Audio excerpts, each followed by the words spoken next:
감정평가 관계법규 강의를 하고 있는 김강희 평가사라고 합니다.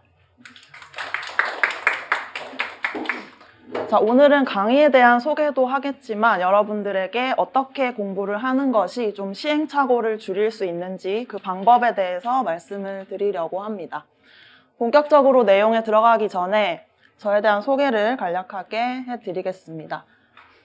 저는 감정평가사 시험에 합격을 해서 이제 법인에서 근무를 하고 있고요. 이제 직장 병행으로 준비를 했기 때문에 저는 온라인으로만 학습을 했었습니다. 그래서 2년 차에 합격을 했고 이제 현재 랜디스에서 감관법을 강의를 하고 있습니다.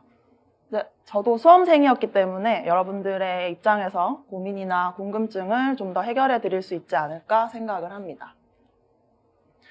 우선 처음에 이 시험에 진입을 하시고 많은 분들이 비슷하게 생각을 하십니다. 이 감관법이라는 과목을 처음에 접했을 때 법이 9개나 되네? 그러면 내가 이것을 똑같은 비중으로 다 공부를 해야 할까라는 생각을 하시게 되는데, 이 감관법은 우리 40문제 중에서 여기 보시다시피 국토계획법이 13문제로 가장 많이 출제가 됩니다. 그리고 어떤 법은 이렇게 한 문제밖에 나오지 않는 법도 있습니다. 그러다 보니까 우리는 모든 것을 똑같이 힘주어서 공부하는 것이 아니라 출제 비중에 따라서 내가 어디를 더 중점적으로 공부해야 될지를 잘 전략을 짜서 공부를 하면 되겠다 하는 감을 잡으시면 됩니다. 그렇다면 이 감관법에 대해서 어떻게 접근을 해야 될 것인가? 이게 법조문이기 때문에 처음부터 모든 것을 다 외우려고 하면은 굉장히 힘듭니다. 그래서 법은 이제 연결이 되어 있기 때문에 구조하고 체계를 먼저 여러분들이 이해를 해 주셔야지 암기가 수월해지고요. 그 이해가 없이 그냥 무작정 암기를 하면 쉽게 잊어버립니다. 그래서 이게 제가 실제로 스텝 1에서 강의하는 교재인데 여러분들에게 제공을 해드릴 강의 자료입니다. 그래서 우리가 지금 이 부분을 배울 것이고 이것에 대한 세부적인 포인트는 이렇게 된다 하고 구조화를 해드립니다. 그러면 이걸 바탕으로 어디를 암기해야 되겠다라는 감을 잡으시고 계속해서 이 부분만 반복해 주시면 되는 겁니다. 그래서 앞에서도 말씀드렸듯이 이 감관법이라는 과목은 내가 많이 공부하고 많이 안다고 해서 붙는 과목이 아닙니다. 내가 공부한 것, 아는 것을 틀리지 않는 것이 이제 합격하는 방법이다. 당연한 이야기 같아 보이지만 이것이 가장 포인트가 된다. 그래서 우리가 모든 조문을 다 외워야 한다는 것은 절대 아니고요. 그리고 시험에서 모르는 문제가 나오거나 아니면 내가 공부하다가 좀 어렵게 느껴지는 부분, 그 부분이 나왔을 때 그걸 끝까지 붙잡고 있을 필요도 없습니다. 그리고 최근에 몇 년 동안 출제 경향 자체가 여러분들 그 시험의 변별력을 높이기 위해서 좀 지엽적인 저 시행령이나 시행규칙 저 구석에 있는 수업에서도 잘 다루지 않는 그런 부분의 문제가 조금 증가하고 있는 추세인데 이런 부분까지 우리가 다 대비하기에는 한정된 이 수험 기간 동안 다른 과목도 공부해야 되는 상황에서 좀 현실적으로 불가능하다고 볼 수 있습니다. 그래서 이 지역적인 문제, 조문들이 나왔다고 해서 이것까지 여러분들이 공부에 부담을 느끼실 필요가 전혀 없습니다. 그래서 우리가 공부한 내용 중에 익숙한 것이 있다면 그 부분을 확실하게 맞추고 낯선 것이 나왔다면 그냥 과감하게 버리는 그런 판단도 하실 수 있어야 됩니다. 그래서 만약에 이제 시험장에 들어갔는데 처음 보는 낯선 조문, 낯선 문제가 나왔다. 그럴 경우에 우린 그걸 끝까지 붙들고 있을 시간이 없습니다. 중요한 것은 우리가 수업에서 다룬 내용들, 그래서 내가 익숙한 표현, 기출에서 반복적으로 공부를 했던 부분을 중심으로 해서 그 부분을 틀리지 않고 정확하게 맞추는 것, 그 전략이 훨씬 중요하다고 볼 수 있습니다. 우리는 이제 100점을 맞는 시험이 아니라 커트라인 이상만 합격을 맞춰주시면 되기 때문에 이런 전략이 중요하다. 그렇다면 이 감관법을 실제로 어떻게 공부하면 될지에 대해서 간략하게 말씀을 드려보겠습니다. 우선은 공부의 양보다는 이 흐름, 순서가 굉장히 중요합니다. 앞에서도 말씀드렸듯이 구조와 체계를 바탕으로 먼저 이해를 한 다음에 그걸 바탕으로 해서 암기를 하고 그걸 실제로 기출문제에 어떻게 적용되는지를 수업을 통해서 함께 확인을 해 볼 겁니다. 그리고 나서 계속적으로 우리가 공부 범위를 정한 부분에 한해서 계속 반복을 해주시고 시험장 들어가기 전에 최종적으로 마무리하는 이런 흐름으로 공부하시면 됩니다. 그래서 저는 이걸 크게 3단계로 나누어서 강의를 진행하고 있습니다. 첫 번째 스텝 1이 가장 핵심 과정이라고 볼 수 있는데요. 우리가 합격의 뼈대를 세우는 그런 필수적인 과정이라고 보시면 됩니다. 그래서 나는 처음 진입해서 아무것도 모른다 하더라도 이제 이론을 구조화해서 이해를 해 보신 다음에 이게 기출문제에서 이런 언어로 우리가 문제가 출제되는구나 하는 것을 함께 확인하는 과정입니다. 그래서 스텝 1만 여러 번 여러분들이 반복을 해주시면 합격하시는데 지장이 없습니다. 그런데 나는 좀 더 실전 감각을 높이고 싶다. 시간 정해서 40분 내에 내가 충분하게 문제 잘 풀 수 있는지 확인하고 싶다 하시는 분들은 모의고사 5회분으로 구성된 스텝 2까지 수강해 주시면 이 부분은 필수적인 수강 강의는 아니지만 여러분들이 훨씬 더 감각을 높이실 수 있는 그런 강의라고 생각을 합니다. 그러고 나서 이제 스텝 3는 새로운 이론을 추가하는 과정이 아니라 여러분들이 시험장에 내가 뭘 가지고 가야 될지 그리고 어떤 것을 우선적으로 공부를 암기를 해야 될지를 최종적으로 이제 정리하는 마무리 단계라고 보시면 됩니다. 시험에 가까워지면은 여러분들 수험생들이 이제 두 부류로 나뉘는 것을 볼 수가 있어요.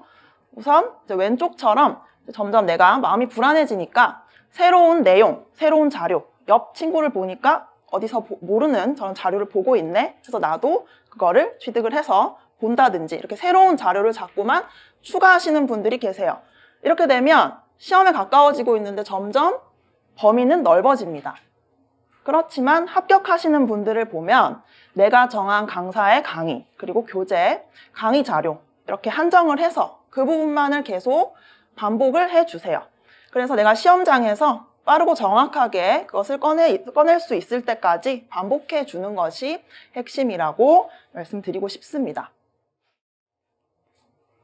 그래서 여러분들이 이제 시험 공부를 하시다 보면 1차든 2차든 마찬가지로 이 회독수 나는 시험장 가기까지 5회독 했다, 6회독 했다 하는 것을 공부의 척도라고 생각하시는 경우가 많은데 사실은 이 횟수가 중요한 것이 아니라 내가 그 내용에 얼마나 익숙해졌느냐 이것이 포인트입니다.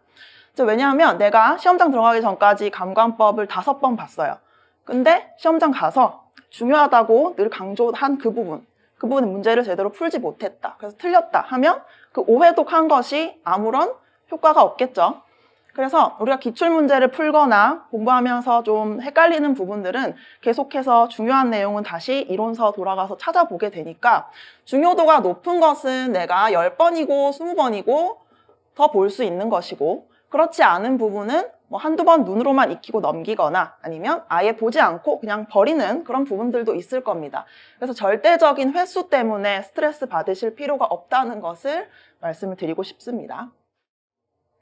그리고 이에 대한 연장선상에서 이 기출문제를 푸는 것도 내가 70점 받았다, 80점 받았다 하는 그런 점수 확인용이 아니라 출제자가 어떤 식으로 문제를 내고 있고 반복적으로 이런 표현들을 좋아하는구나 하는 이 출제자의 언어를 잘 익히는 과정인 것입니다. 그래서 제가 스텝 1 수업을 진행을 할 때도 여러분들이 처음 진입하시면 암기가 잘 되어 있지 않은 상태에서 문제를 풀다 보니까 거기다가 바로 체크하지 마시고 연습장이나 노트에 먼저 함께 풀어본 다음에 여러분들 어느 정도 암기가 된 상태에서 복습하실 때 2번, 3번 풀어보실 때 교재에다가 직접 표시하라고 말씀드리고 있습니다.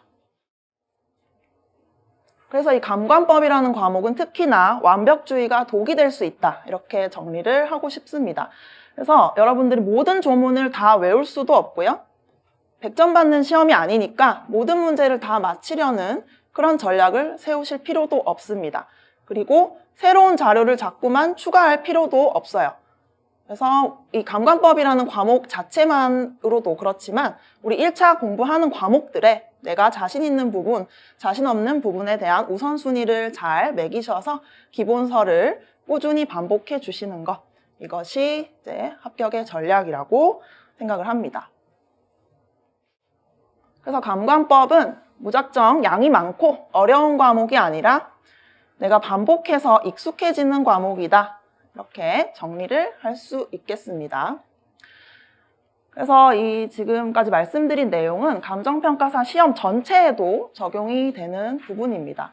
실제로 제가 수험 생활을 하면서 다른 사람들의 공부 방법을 이제 많이 참고를 하게 되는데 저는 그걸 무작정 따르지는 않았습니다. 저의 상황에 맞게 이제 계획을 세우고 이거를 실행을 해보면서 나한테 맞지 않는 방법이다. 이런 판단이 들면 저는 비교적 그거를 빠르게 바꾸는 편이었는데 그래서 중요한 것은 이제 그 과정에서 초반에는 물론 저도 시행착오를 조금 겪게 됐지만 시행착오를 아예 하지 않는 것이 중요한 게 아니라 이 방법이 지금 나한테 맞는지를 판단하는 스스로 판단하는 기준이 중요하다고 말씀을 드리고 싶습니다.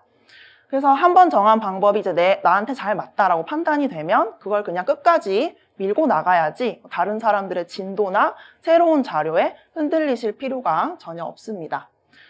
그리고 실제로 최근에 제 지인 중에 통번역 관련된 일을 하다가 10년 정도 회사 생활을 하다가 그만두고 이제 그 직업에 미래가 없는 것 같다라고 하면서 세무사나 감정평가사 중에 무엇을 준비할지 고민하고 있다 하면서 저한테 상담을 요청을 했는데 좀 인상 깊었던 것은 굉장히 많은 정보를 이미 수집을 한 채로 자기 나름대로 해석하고 고민하면서 저한테 이제 그 부분을 질문을 하더라고요. 근데 여러분도 아시다시피 유튜브나 블로그의 내용들이 좀 과장되거나 자극적인 그런 컨텐츠들도 많고 그것에 대한 진위 여부가 확실하지 않은 경우도 많습니다. 그래서 이제 시험에 진입하기 전에 너무 많은 정보를 통해서 여러분들이 좀 혼란을 느끼실 수 있기 때문에 이제 객관적인 정보 정도만 여러분들 수집을 하시고 그 외에는 공부하고 합격하신 다음에 고민하셔도 저는 늦지 않다고 생각을 합니다.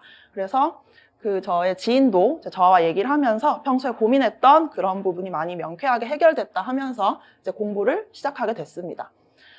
그리고 마지막으로 여러분들이 이제 공부를 이제 장기전이기 때문에 내가 계획 세운 것을 하루에 전부 다 이거를 다 채워야 된다라는 강박을 가지시면 좀 오래 롱런하기가 힘듭니다. 그래서 어느 날은 조금 내 계획과 어긋나더라도 다시 얼른 돌아와서 나머지 남아있는 시간 동안에 내 루틴대로 꾸준하게 하루를 채우셔서 그냥 끝까지 완주하시는 게 합격의 지름길이라고 생각을 합니다. 그래서 저도 합격하는 과정에 있어서 특별한 공부 방법이 있었다기보다는 그냥 꾸준하게 계속 끝까지 해나간 것. 그것이 이제 당연한 이야기처럼 들리지만 생각보다 실천하는 것이 쉽지 않습니다. 그래서 저도 이제 3개월 정도씩 시험을 총 2번, 2년 차에 합격을 해서 2번을 쳤는데 각각 직장을 다니다가 3개월 정도 남겨놓고는 전업 생활을 했습니다.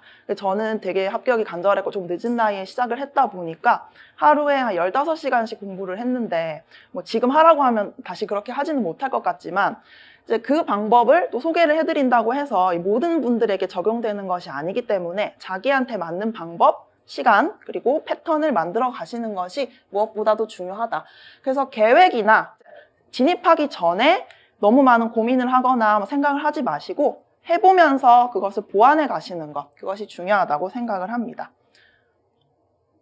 그래서 저의 오늘 이야기가 여러분들의 수험 진입에 조금이나마 도움이 되셨으면 좋겠습니다. 네, 감사합니다.